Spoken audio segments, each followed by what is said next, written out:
कहते हैं बचपन के दिन क्या दिन होते थे, खेलते कूदते रहते थे, कभी डॉक्टर डॉक्टर विद चाचू तो कभी ऑफिस ऑफिस विद पापा। बड़े हुए तो पता लगा ये खेल इतना तो आसान लगता है लेकिन है नहीं। सालों साल है पढ़ना टू बिकम अ डॉक्टर और सालों साल है फाइनेंस प्लान करना to become CFA। Hello everyone, मेरा नाम है सार्थक, मैं हूं एक करियर एजुकेटर। इस चैनल पर हम कॉमर्स कॉलेजेस और कॉमर्स करियर से रिलेटेड बहुत ही डिटेल में आपके लिए वीडियोस क्रिएट करते हैं। यह है video CFA versus doctor, life changing बन सकता है उनके लिए जिनको स्ट्रीम इन करियर्स पे डिसाइड करना है, क्योंकि CFA मतलब कॉमर्स और डॉक्टर मतलब PCB। तो ये वीडियो के बाद शायद कोई स्टूडेंट अपनी स्ट्रीम को थोड़ा सा अलाइन कर ले, तो बहुत ध्यान से वीडियो को देखना। ये है हमारा commerce career comparison course. In total 82 videos हम इस कोर्स में बना रहे हैं। कैटेगरी 1 में हमने CA को कंपेयर किया, कैटेगरी 2 में हमने BCom को कंपेयर किया, कैटेगरी 3 में हमने CFA को कंपेयर किया। ये है हमारा वीडियो नंबर 55 और कैटेगरी 4 में हम BBA को कंपेयर करेंगे। जो भी कंपैरिजन आपके लिए रेलिवेंट है वो आप चेकआउट कर सकते हो। पूरी प्लेलिस्ट का लिंक आई बटन और डिस्क्रिप्शन में मिल जाएगा। ये है जी CFA, ये है डॉक्टर। वेबसाइट पूरे वर्ल्ड में अगर आपको CFA कहीं से भी करना है तो यही वेबसाइट है जहां पर आप जाके रजिस्ट्रेशन करोगे, cfainstitute.org। डॉक्टर बनने के लिए बहुत सारे मेडिकल कॉलेजेस हैं, उन सब का नाम अगर आप गूगल पे टाइप करते हो तो आपको रेलेवेंट वेबसाइट मिल जाएगा। कोई एक वेबसाइट नहीं है जहां पर आपको ये सारी डिटेल्स मिलेंगी, ठीक है। Full form chartered financial analyst. Chartered analyst ना तो सर्टिफाइड है ना ही अकाउंटेंट है, ध्यान से। डॉक्टर की full form bachelor of medicine and bachelor of surgery, मतलब ये इनसाइड आउट जाता है थोड़ा सा, ठीक है। नंबर ऑफ ऑथराइज्ड इंस्टीट्यूट, देखो जब वेबसाइट एक है ना तो फिर इंस्टीट्यूट भी एक ही होगा, कॉमन सेंस है, CFA इंस्टीट्यूट। अब बात करते हैं इंस्टीट्यूट्स में MBBS की। बहुत सारे प्राइवेट और गवर्नमेंट कॉलेजेस आपको मिल जाएंगे। भैया एक रफ नंबर अगर आप दे दो, लगभग 600 मेडिकल कॉलेजेस हैं UG मतलब अंडर ग्रेजुएट लेवल पर, PG मतलब पोस्ट ग्रेजुएट लेवल पर। 12th के बाद जो करते हो वो होता है UG के बाद जो करते हो वो होता है PG, ठीक है। कुछ टॉप नेम्स अगर हम देखें, All India Institute of Medical Science Delhi में, Post Graduate Institute of Medical Education and Research, यहाँ पर नाम है पोस्ट ग्रेजुएट लेकिन मेडिकल कोर्सेज आपको बैचलर लेवल के भी मिलेंगे। क्रिश्चियन मेडिकल कॉलेज और National Institute of Mental Health and Neuro Sciences Bangalore. आपको थोड़ा सा पता चल गया होगा क्या क्या नाम है कॉलेजेस के, अराउंड इतने हैं टोटल 600, ठीक है। कोर्स का स्टेटस देखो, CFA है एक सर्टिफिकेशन। अब दिमाग में क्या आता है, भैया सर्टिफिकेशन तो 7 to 8 आवर्स की एक वर्कशॉप हम अटेंड कर लेते हैं उससे भी मिल जाता है। भाई नाम तो उसका भी सर्टिफिकेशन है, ये भी सार्थक है, ये भी सार्थक है, तो डिफरेंस क्या है?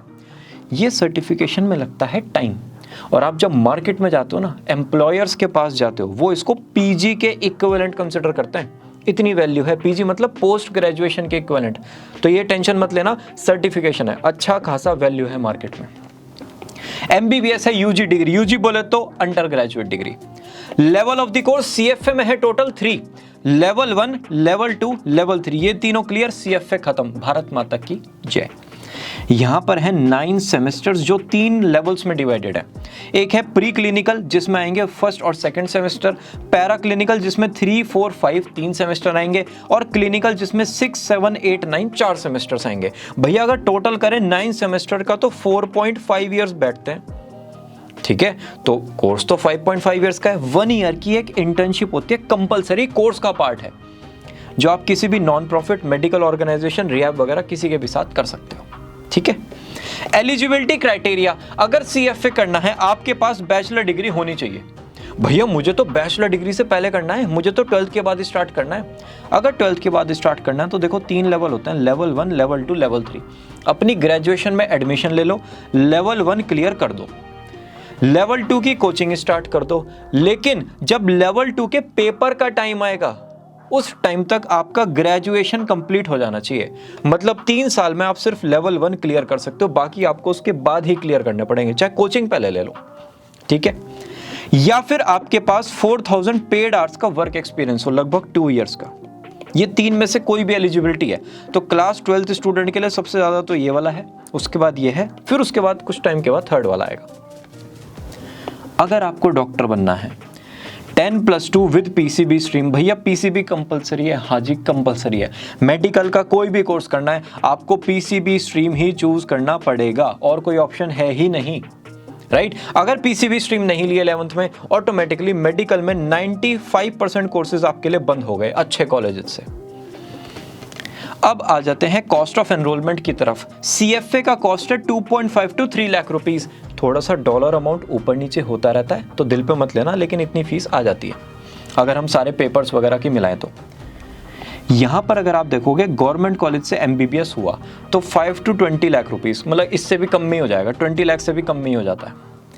अगर प्राइवेट कॉलेज में जाते हो 2.5 to 3 करोड़ रुपीस। भैया मेरा तो ना गवर्नमेंट कॉलेज में हो जाएगा, ठीक है, अच्छी बात है, लेकिन थोड़ा सा बैकअप ये सोच लेना कि हम ये बना पाएंगे या नहीं। भाई इंजीनियरिंग में अगर आईआईटी में नहीं होता तो ठीक है, एक लोकल कॉलेज में चले गए या फिर एक अच्छे कॉलेज में चले गए जिसमें 10 to 15 लाख रुपीस फीस है। यहाँ पे अगर गवर्नमेंट में नहीं हुआ ना, फिर थोड़ा सा मुश्किल है, 2.5 से 3 करोड़ रुपए। तो थोड़ा सा बैकअप प्लान अपना करके तभी इस करियर में एडमिशन लेना है। स्टैंडर्ड ड्यूरेशन की अगर बात करें, सीएफए का ड्यूरेशन है 1.5 ईयर्स। भैया 1.5 साल, देखो ना, लेवल 1, लेवल 2, लेवल 3, 6 मंथ्स में आप कर सकते हो। उसके बाद एक ट्रेनिंग है 36 मंथ्स की, लेकिन जब पेपर क्लियर हो गए फिर तो सीएफए हो ही गया। अरे ट्रेनिंग तो जॉब की तरह ले लो यार, जॉब भी करनी थी, पहले ट्रेनिंग कर लेंगे फिर जॉब कर लेंगे, पहले आप सारे पेपर क्लियर करोगे। हाँ, ये जो लेवल 1 है ये आप अपनी ग्रेजुएशन के साथ कर सकते हो, फिर उसके 1 साल के अंदर आप ये वाले पेपर कर सकते हो, राइट। एमबीबीएस 5.5 ईयर्स आपको बताया था मैंने, प्री क्लिनिकल, पैरा क्लिनिकल और इंटर्नशिप, टोटल ये फॉर्मेट है। एवरेज टाइम ऑफ कंप्लीशन, भैया थोड़ा सा डिमोटिवेशन भी आएगा, थोड़ा सा रास्ते से भटकेंगे भी, थोड़ा सा इधर उधर भी लोगों की बातें सुनेंगे, तो कभी कभी टाइम लग जाता है, कोई पेपर नहीं क्लियर हो पाया, कोई गड़बड़ हो गई जिंदगी में। सीएफए बच्चे 2.5 to 3 ईयर्स में कंप्लीट कर लेते हैं। ये मैं खाली एग्जाम्स की बात कर रहा हूँ, एग्जाम क्लियर करने की बात। एवरेज टाइम इतना है, स्टैंडर्ड इतना है। जल्दी करोगे, हर चीज़ पॉजिटिव रहेगी तो इतना टाइम, और अगर थोड़ा टाइम लगाओगे तो इतना। यहाँ पर तो 5.5 ईयर से, क्योंकि एक डिग्री कोर्स की तरह ही है भाई, स्ट्रक्चर का आप पार्ट हो, स्ट्रक्चर में आप जाते जाते हो और कोर्स अपने आप कंप्लीट होता रहता है। नंबर ऑफ पेपर्स सीएफए में मात्र 6। भैया अरे ऐसे निकालूंगा, ऐसे 6 पेपर होते क्या है मेरे लिए, इतने तो यूनिट टेस्ट कर देता था मैं एक बार में। एग्जाम नॉर्मल नहीं है, खाते पीते घर के एग्जाम है। लेवल 1 में है 10 टॉपिक्स, जो हमने डिसाइड किया था ना, पीछे 3 लेवल है। 10 टॉपिक्स 2 पेपर में डिवाइडेड है, दोनों पेपर हैं एमसीक्यू जिसमें नेगेटिव मार्किंग है नहीं। फिर level 2 again same 10 topics, 2 papers हैं, दोनों पेपर एमसीक्यू जिसमें आपको एग्जाम्पल सिनेरियोज भी पूछे जाएंगे, case study based question, very simple. Level 3 6 topics जिसमें 2 पेपर्स हैं, अगेन यहाँ पर एमसीक्यू और example scenarios, case study based questions आपसे पूछे जाएंगे। भैया स्कोर कितना करना पड़ता है सीएफए में? 51 to 70% स्कोर करना पड़ेगा पास होने के लिए, राइट। यहाँ पर पेपर आ गए 19। प्री क्लिनिकल में है 3 पेपर्स, ठीक है, पैरा क्लिनिकल में है 7 पेपर्स, क्लिनिकल में है 5 पेपर्स और सर्जरी सब्जेक्ट के हैं 4 पेपर्स। इनका टोटल करोगे तो क्या है, 7 और 3 10, 10 और 5 15 और 4 19। और जो क्लिनिकल पोस्टिंग होती है वो टाइम टू टाइम आपकी होती रहेगी। एग्जाम पैटर्न में theory, practical, internal assessment, viva voice, ये सब कुछ का कॉम्बिनेशन मिलेगा। 50% आपको हर पेपर में स्कोर करना पड़ता है एमबीबीएस में पास होने के लिए। डिफिकल्टी लेवल की बात देखते हैं जरा। सीएफए है मॉडरेटली डिफिकल्ट, मेरे साथ बोलेंगे क्या लिखा हुआ है, मॉडरेटली डिफिकल्ट, ठीक है जी। एवरेज स्टडी टाइम है यहाँ पर 6 to 8 hours. Many people manage to crack with jobs also। क्यों? क्योंकि पता ही जॉब में चलता है। सीएफए ऐसा करियर है जो बचपन में पता ही नहीं चलता। बचपन में तो CA, CS, CMA, BCom, MBBS, ये सब कुछ ही होता है पता। तो थोड़े से majority of the people do with the job. MBBS extremely difficult. आपने देखे होंगे कुछ स्टूडेंट्स पहले बहुत मस्ती करते थे, बड़ी हंकी फंकी जिंदगी थी, लेकिन जैसे ही उन्होंने डॉक्टर में एडमिशन लिया, एमबीबीएस में एडमिशन लिया, उनका एक वो होता है ना, मतलब चेहरे पे वो जो मस्ती थी वो सब कुछ चली जाती है, क्योंकि उन्होंने एक्सपेक्ट नहीं किया था ये इतना डिफिकल्ट होगा। वो प्रेशर नहीं झेल पाते। तो जो प्रेशर होता है ना, अगर आप वो डेली बेसिस पर यहाँ पर कोप अप कर सकते हो तभी इस करियर में जाना, right. Study is wide and comprehensive, इतना डिटेल्ड है और इतना जिम्मेदारी का काम है ना आपका, सावधानी हटी दुर्घटना घटी, तो ये वाला प्रॉब्लम भी हो सकता है, राइट। मैं डरा नहीं रहा, यहां पर एक प्रॉब्लम कर दिया इतना बड़ा मैटर नहीं होता, मॉनेटरी लॉस होता है। यहां पर अगर प्रॉब्लम कर दिया, आपको पता है। एंट्रेंस एग्जाम यहां पर है NEET, one of the most comprehensive और डिफिकल्ट एग्जाम है वर्ल्ड का। ये आपको क्रैक करना पड़ेगा। स्केर्सिटी ऑफ सीट है गवर्नमेंट कॉलेजेस में, भाई फीस का इतना बड़ा डिफरेंस है, कहाँ तो 10-15 लाख, कहाँ 2.5-3 करोड़। तो गवर्नमेंट कॉलेजेस के पीछे बहुत बड़ी दुनिया है, तो यहाँ पर कंपटीशन भी इसलिए ज़्यादा है। एवरेज स्टडी टाइम आपका 12 to 16 आवर्स आएगा ही आएगा। भैया इतना पढ़ना पड़ेगा, हाँ जी पढ़ना पड़ेगा, है तो है।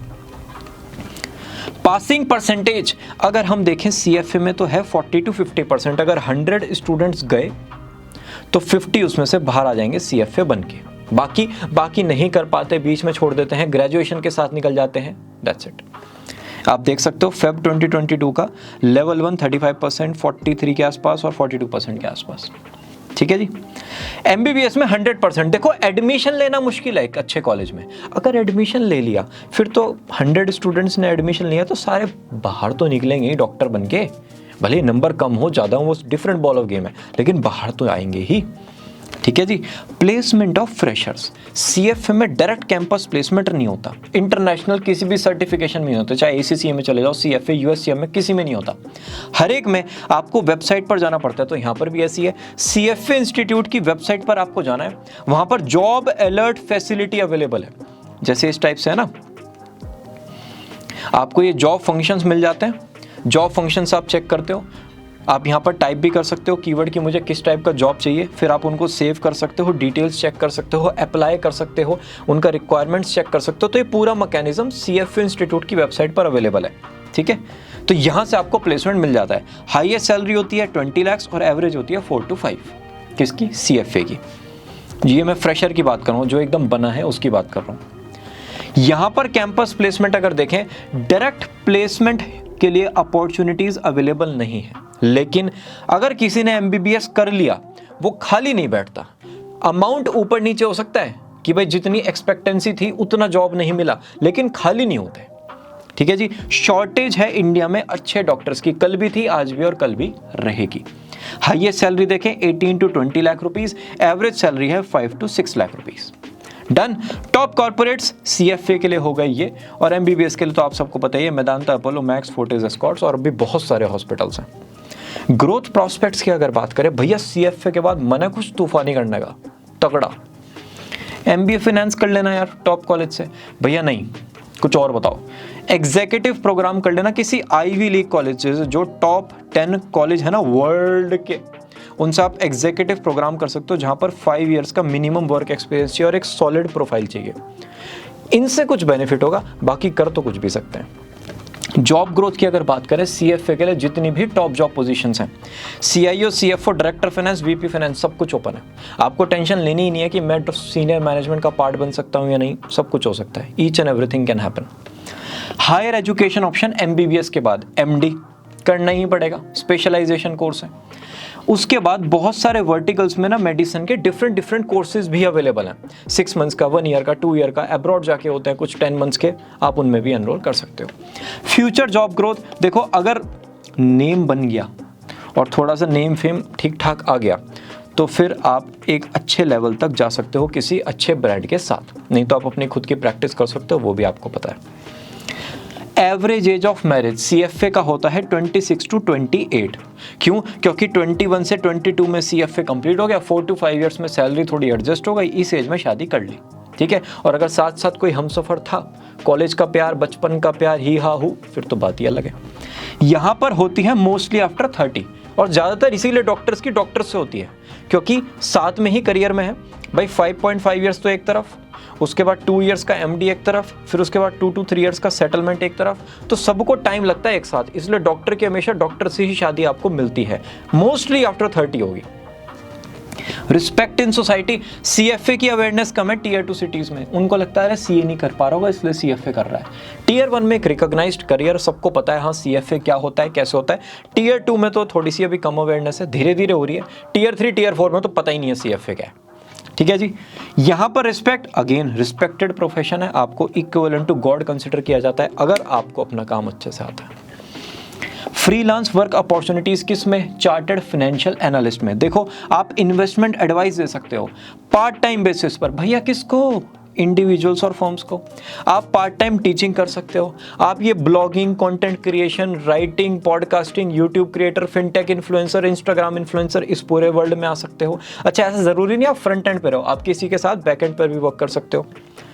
आप एज अ कंसल्टेंट वर्क कर सकते हो स्टार्टअप्स के लिए, मर्जर एक्विजिशन में हेल्प कर सकते हो, फंड रेजिंग में हेल्प कर सकते हो, राइट, उनका पूरा फाइनेंस कंट्रोल करने में हेल्प कर सकते हो। लेकिन ये आता है एक एक्सपीरियंस के बाद, ये चीज़ आपके लिए ओपन होती है। भैया फ्रीलांस यहाँ पर क्या क्या है, देखो सबको पता है, MBBS डॉक्टर अपना क्लिनिक स्टार्ट कर सकते हैं, लेक्चरर बन सकते हैं मेडिकल इंस्टीट्यूशंस में, कंसल्टेंसी दे सकते हैं हेल्थ कंपनीज को जो डिजिटल आ रही है आजकल, और रिसर्च लैब्स में एज अ फ्रीलांसर भी वर्क कर सकते हैं। तो यहाँ पर भी अपॉर्चुनिटीज़ होती हैं। कोर्स लाइफ की अगर बात करें, CFA में अच्छा खासा प्रेशर रहेगा पढ़ाई का, डेडिकेटेड एफर्ट्स चाहिए। ये नहीं 3 दिन नहीं पढ़े, 1 दिन पढ़ लिया और काम हो जाएगा, नहीं, 6 to 8 आवर्स तो लगाने ही पड़ेंगे। और आप कोर्स को एंजॉय कर सकते हो ग्रेजुएशन के साथ, जैसे जैसे आपका BCom, BA या जो भी डिग्री आप कर रहे हो फाइनेंस से रिलेटेड, उसके साथ आप अगर CFA करोगे तो एंजॉयमेंट भी होगा, क्लब्स, सोसाइटीज़ वगैरह हर चीज़ में मस्ती भी होगी। यहाँ पर कोर्स की लाइफ देखें तो आप क्लासेस और लैब्स में थोड़ा सा अपने टाइम को जगलिंग करते रहते हो, पता नहीं होता, ये होता थोड़ा सा ओवरवेलमिंग हो जाता है कभी कभी। सिलेबस इतना है, इतना वास्ट है, आपको बहुत कुछ सेल्फ स्टडी करना पड़ता है, बहुत कुछ एक्सपेरिमेंटेशन करना पड़ता है, तो कभी कभी ओवरवेलमिंग हो जाता है, और ज़्यादातर बताऊँ रहता ही है, ठीक है। कोर्स इतना वास्ट है, और आप PG नीट की अपनी तैयारी भी करते हो। सब्जेक्ट ओरिएंटेशन, CFA के सब्जेक्ट क्या पढ़ाते हैं?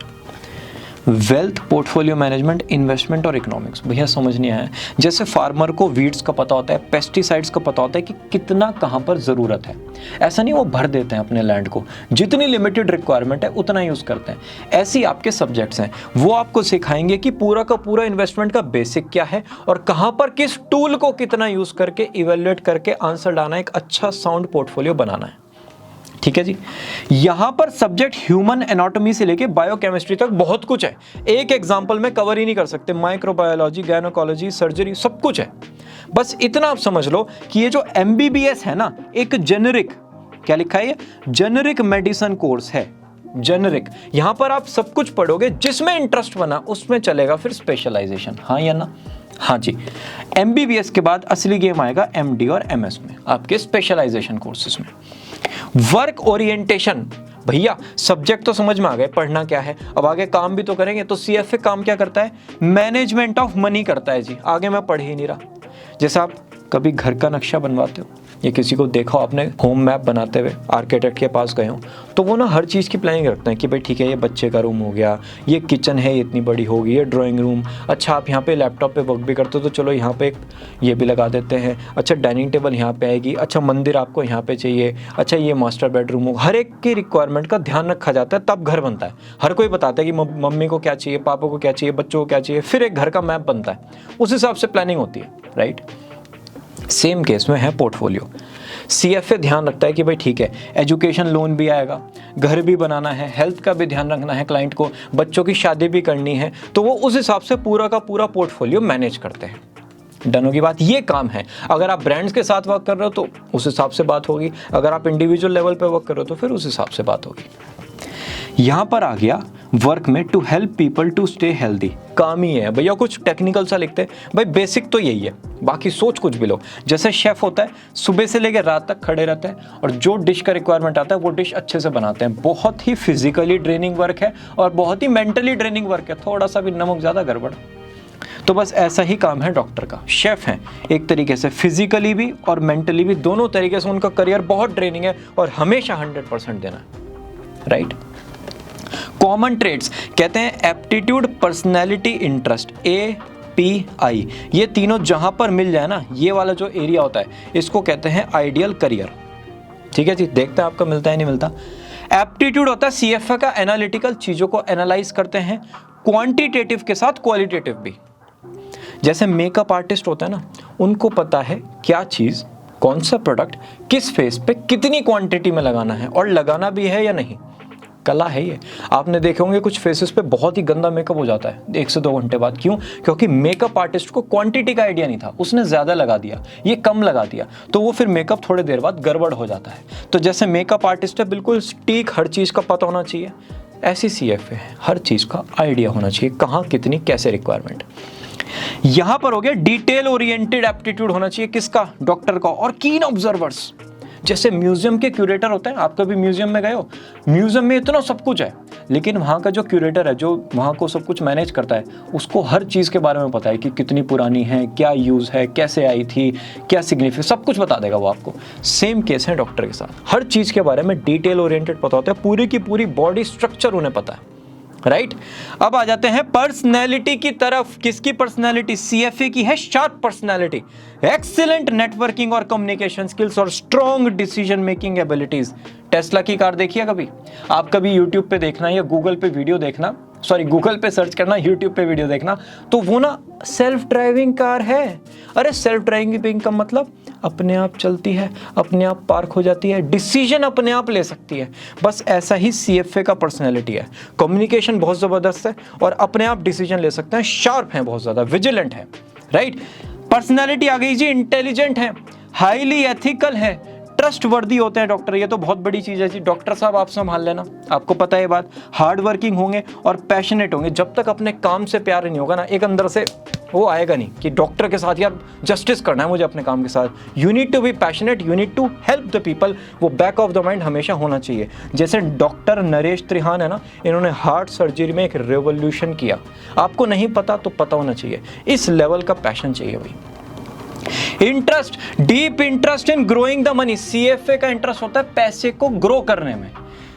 जैसे एक स्टूडेंट है, वो स्टूडेंट डेली पढ़ता है, क्यों? क्योंकि मुझे मार्क्स इंक्रीज करने हैं, उसका मोटिवेशन ही यही है कि मार्क्स इंक्रीज होंगे तब उसको थोड़ा सेटिस्फैक्शन मिलता है, चुल तभी शांत होती है।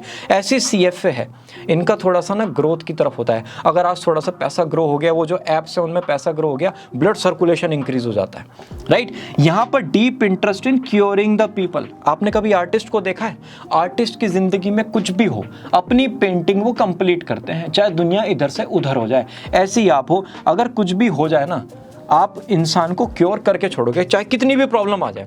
आपके लिए वो एक ठीक है भाई, प्रॉपर एनालिसिस है कि हर चीज़ पे आप एनालाइज करोगे और क्योर करके दिखाओगे। जैसे आर्टिस्ट को अपनी पेंटिंग कंप्लीट करनी है, आपको अपने पेशेंट को प्रॉपर तरीके से क्योर करना है। भैया सब कुछ बढ़िया होगा इस करियर में, तो क्या बढ़िया, आपने सारे लेवल क्लियर कर दिए, हाँ भैया आपका टॉप नॉच कॉलेज में एडमिशन हो गया भैया, उसके बाद आपका टॉप नॉच प्लेसमेंट भी चला गया, आपका हाईएस्ट CTC हो गया, 2 साल बाद आपने MBA कर लिया टॉप कॉलेज से, इससे ऊपर कुछ हो ही नहीं सकता। डॉक्टर के केस में आपने नीट क्लियर कर लिया, जो टफेस्ट एग्जाम है, उसके बाद टॉप कॉलेज में एडमिशन हो गया, फिर आपने नीट PG भी क्लियर कर लिया और फिर आप एक रेप्यूटेड हॉस्पिटल के साथ प्लेस्ड हो गए। ये बस ये मैक्स है ये भैया, लेकिन हर चीज़ मैक्स तो नहीं होती, थोड़ा सा वर्स्ट भी बता दो क्या क्या है। देखो CFA इंडिया में एक फॉर्मल डिग्री नहीं है, ये आप सबको पता होगी बात। अगर नहीं है तो सारे लेवल्स क्लियर करने पे ही आपको एक अच्छा जॉब मिलेगा, जिसको कहते हैं ना एक सेटल्ड करियर। तो थोड़ा सा इफ एंड बट है अगर आपने सारे लेवल क्लियर नहीं किए। और अगर CFA के लेवल क्लियर नहीं किए, साथ साथ ग्रेजुएशन भी अच्छे कॉलेजेस से नहीं है, तो फिर थोड़ा सा गड़बड़ ज़्यादा हो सकती है। टारगेट क्या है? Max 3 attempts. इधर इधर इधर यहाँ पे देखो, सिर्फ 3 अटेम्प्ट मिलेंगे हर लेवल के लिए। अगर 3 अटेम्प्ट्स में आप कोई भी लेवल क्लियर नहीं कर पाते हो, तुरंत छोड़ दो। अपनी ग्रेजुएशन के बेसिस पे जो भी जॉब मिल रही है उसको करो। भैया ग्रेजुएशन तो ऐसे कॉलेज से है कि मन ही नहीं करता, नींद आती है, जाने का भी मन नहीं किया मेरा कॉलेज। अपने आप को अपस्किल करो, 2 से 3 कोर्स और 2 से 3 इंटर्नशिप्स में सब कुछ समझ में आ जाएगा।